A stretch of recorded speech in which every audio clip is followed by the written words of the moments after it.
Cancer patients often need to be seen in the hospital because of the side effects of treatment. Now a new clinical trial in Boston is testing whether patients can receive supportive care from home and avoid trips to the ER. Dr. Milka Marshall has more.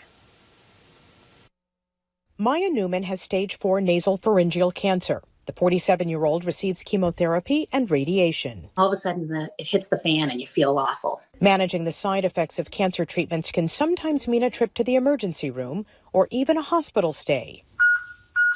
But Maya's getting her supportive care in her own home through a clinical trial from Massachusetts General Hospital Cancer Center and the group Medically Home.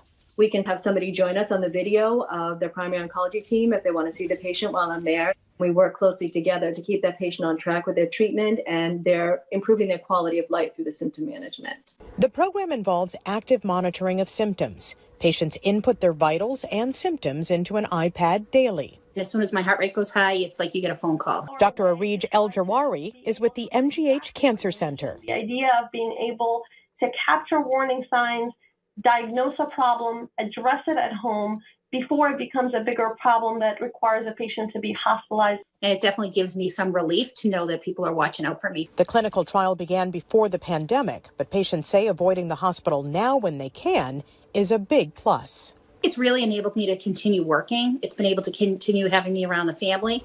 And it definitely, I feel much safer being here. So there's a lot of just reducing risk, and it's been really good.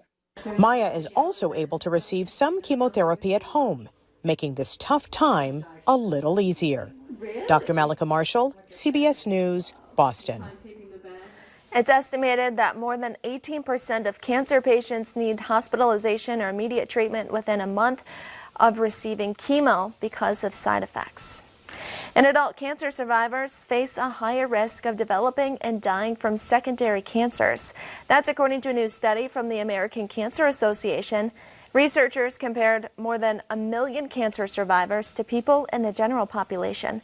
The survivors were about 10% more likely to be diagnosed with a second cancer and 33 to 45% more likely to die from that cancer.